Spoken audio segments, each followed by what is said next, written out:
Lights of faith ചാനലിലേക്ക് സ്വാഗതം. Logos case 2025 പ്രഭാഷകൻ്റെ പുസ്തകം 44-ാം അധ്യായത്തിലെ പ്രധാനപ്പെട്ട ചോദ്യോത്തരങ്ങളാണ് നമ്മൾ ഈ വീഡിയോയിൽ കാണാൻ പോകുന്നത്. ചോദ്യം 1.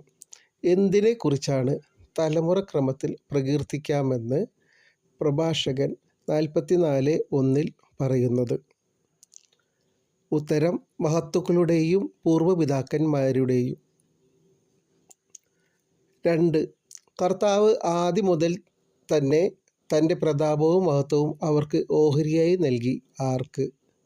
ഉത്തരം: പൂർവ്വപിതാക്കന്മാർക്ക് എന്നാണ്. 3. ചോദ്യം: ഉന്നതത്തിൽ സംവഹിക്കപ്പെട്ടു എന്നു പറയുന്നതാരെക്കുറിച്ചാണ്? ഉത്തരം: ഹെനോക്ക്. ചോദ്യം 4. പൂർവ്വപിതാക്കന്മാരിൽ ആദ്യം പറയുന്ന 4 കൂട്ടർ ആരൊക്കെ?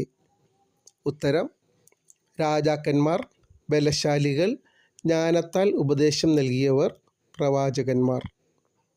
ചോദ്യം 5. എങ്ങനെയുള്ള ഉപദേശം നൽകിയവരും അക്കൂട്ടത്തിൽ ഉണ്ടായിരുന്നു എന്നാണ് പ്രഭാഷകൻ 44:4 പറയുന്നത്? ഉത്തരം: വിവേകപൂർവമായ. ചോദ്യം 6.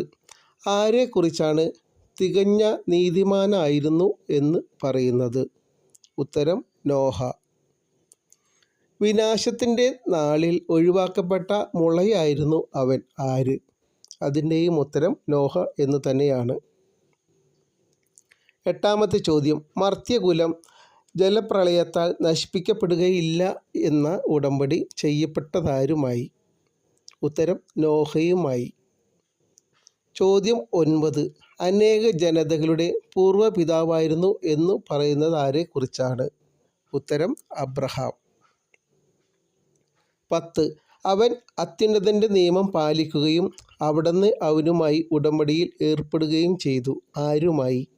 ഉത്തരം: അബ്രഹാം. ചോദ്യം 11.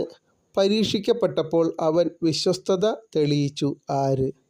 അതിൻ്റെയും ഉത്തരം അബ്രഹാം എന്നു തന്നെയാണ്. ചോദ്യം 12. പിതാവായ അബ്രഹാം മൂലം അതേ വാഗ്ദാനം നൽകപ്പെട്ടത് ആർക്ക്? ഉത്തരം: ഇസഹാക്ക്. ചോദ്യം 13. എല്ലാ മനുഷ്യർക്കും വേണ്ടിയുള്ള അനുഗ്രഹവും ഉടമ്പടിയും അവിടുന്ന് അവൻ്റെ ശിരസിൽ വെച്ചു. ആരുടെ? ഉത്തരം: യാക്കോബ്. ചോദ്യം 14. അവിടുന്ന് അവനെ അംഗീകരിച്ച് പൈതൃക അവകാശം നൽകി. ആർക്ക്? യാക്കോബ് എന്ന് തന്നെയാണ് ഉത്തരം. അവസാനത്തെ ചോദ്യം 15. അവിടുന്ന് ഓഹരി നിശ്ചയിച്ച് എത്ര ഗോത്രങ്ങൾക്കായാണ് വിഭജിച്ചു കൊടുത്തത്? ഉത്തരം: 12.